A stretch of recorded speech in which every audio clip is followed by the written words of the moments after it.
बिस्मिल्लाहिर्रहमानिर्रहीम नहमदुहु व नसल्ली अला रसूलिहिल करीम। काफ़ी दिनों के बाद आज फिर मैं आपसे मुखातिब हूँ। आज मैं एक ज़रूरी बात आपसे शेयर करना चाह रहा हूँ जो मैंने ज़ाती तौर पे एक्सपीरियंस की कि ज़िंदगी में चार चीज़ें मुझे लगी हैं कि बड़ी अहम हैं, बड़ी ज़रूरी हैं। अगर आप कामयाब होना चाहते हैं तो ये चार चीज़ें बहुत ज़रूरी हैं। और अगर इनमें मैं तरतीब बताऊं तो नंबर 1 पे हेल्थ है। अगर जितने भी आप कामयाब हो जाएं, अगर आप अपनी सेहत का ख्याल नहीं रख रहे तो आप at the end of day you will left with this confusion, with this unhappiness कि मैंने अपनी सेहत का ख्याल क्यों नहीं रखा। आप हमेशा पछताएंगे और आपको कभी उस पछताने का फ़ायदा नहीं होगा।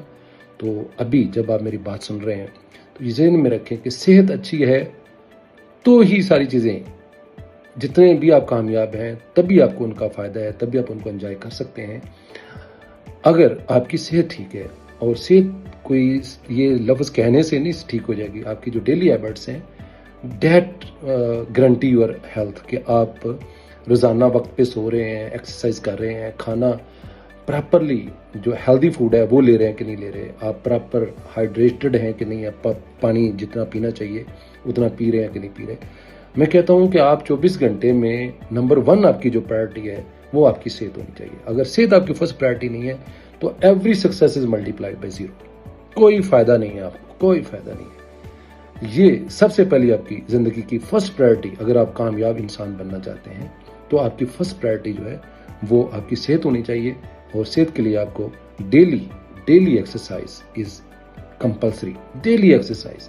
और मिनिमम भी आधा घंटा आपने वॉक करनी है और कोई आधा घंटा ही आपने जिम।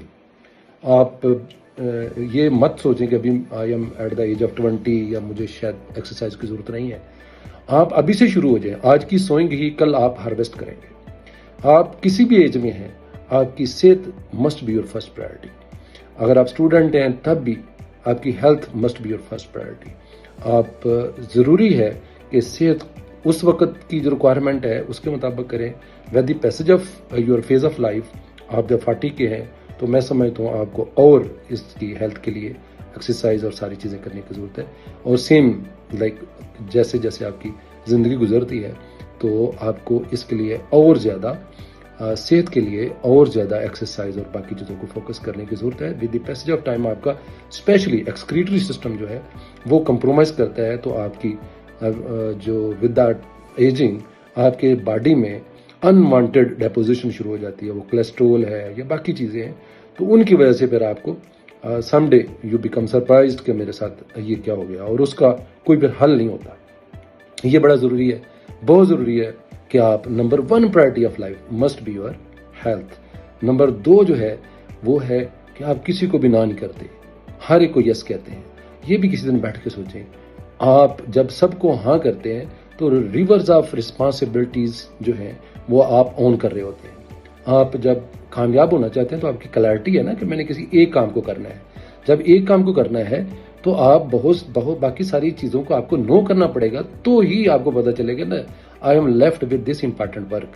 जो आपकी ज़िंदगी का कोई गोल है, आप कामयाब इंडस्ट्रियलिस्ट बनना चाहते हैं, कामयाब डॉक्टर बनना चाहते हैं, कामयाब इंजीनियर बनना चाहते हैं, कुछ भी कामयाब बनना चाहते हैं, कामयाब इंसान, मजहबी तौर पे सारी चीज़ों को साथ लेकर चलना ज़रूरी है कामयाब इंसान होने के लिए।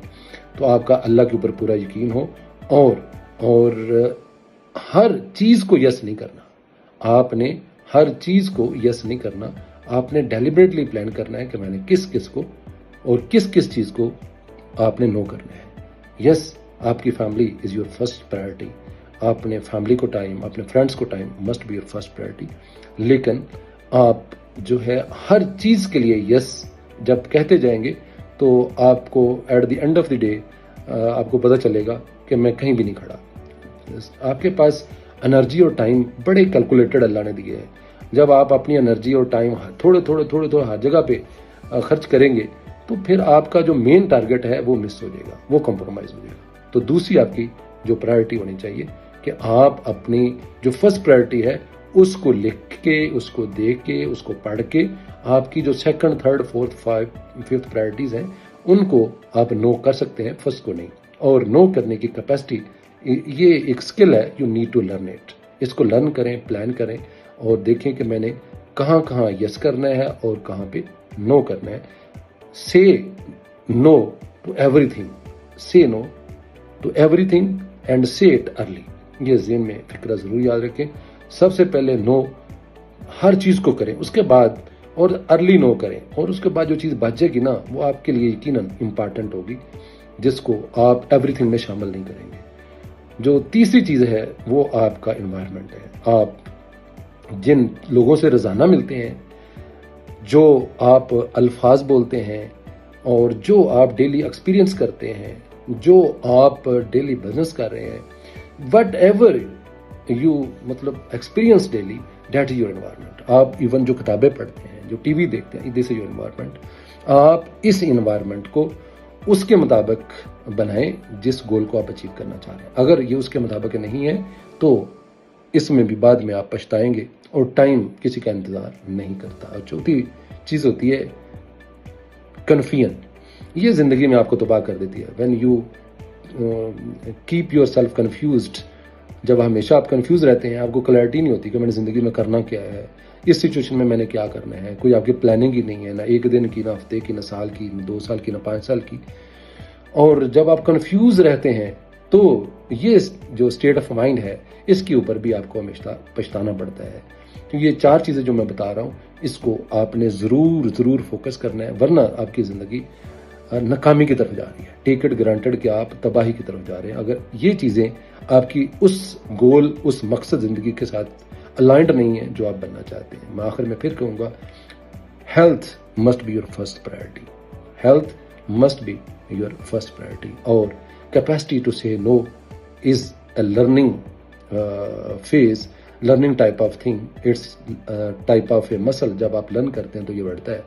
तो learning how to say no, ये भी बड़ा जरूरी है। और तीसरा जो है वो आपका इन्वायरमेंट, आपका जो आपके जो दोस्त हैं वो क्या कामयाब लोग हैं या नाकाम हैं, आप कोई अल्लाह से डरने वाले लोग आपके उसमें शामिल है कि नहीं शामिल आपके इन्वायरमेंट में। जब आप अल्लाह से रब्ता खत्म कर देंगे तब भी आप नाकाम होंगे। ये सारी चीजें जिंदगी में लर्न चीजें हैं। ये जो अल्लाह को नहीं मानते ना, उन्होंने भी ज़हन में कुछ ना कुछ किसी न किसी चीज को अल्लाह बनाया हुआ है। तो हम तो मुसलमान हैं अल्हम्दुलिल्लाह, हमारा तो क्लियर है कि अल्लाह हर चीज पर कादर है, हर चीज वो कर सकता है जो आप उससे उम्मीद करेंगे और मांगेंगे। नबी पाक सल्लल्लाहु अलैहि वसल्लम का फरमान है कि अल्लाह के फैसले आपकी उम्मीद जो अल्लाह से करते हैं उसके मुताबिक होते हैं। जब आप अल्लाह से उम्मीद पॉजिटिव करते हैं, होने की करते हैं और बड़ी करते हैं, तो अल्लाह आपके लिए बड़े फैसले फरमाते हैं। और चौथी, आपने कंफ्यूज्ड स्टेट ऑफ माइंड से हमेशा निकलना है। और ये भी याद रखें, जब आप इंपॉर्टेंट काम कर रहे होते हैं तो कुछ काम आपके कंप्रोमाइज होते हैं, that is called opportunity cost. तो आपने जो अपॉर्चुनिटी कास्ट बड़े काम को करने की एक कीमत अदा करनी होती है, उसके लिए भी आपको ज़हनी तौर पे तैयार रहना चाहिए कि यार मैं चूंकि ये काम कर रहा था तो मेरा ये काम रह गया। जो रह जाते हैं फिर उस पर पछताने की और मेंटली अनहैप्पी होने की कोई ज़रूरत नहीं होती। यू मस्ट बी क्लियर, और उसके लिए यू मस्ट बी रेडी कि यार मैं जब अपना एक इंपॉर्टेंट बड़ा काम कर रहा हूँ, अल्लाह ने मेरा एक बड़ा काम कर दिया, तो कि छोटा रह भी गया है तो hardly it matters. Thank you very much. अस्सलाम वालेकुम।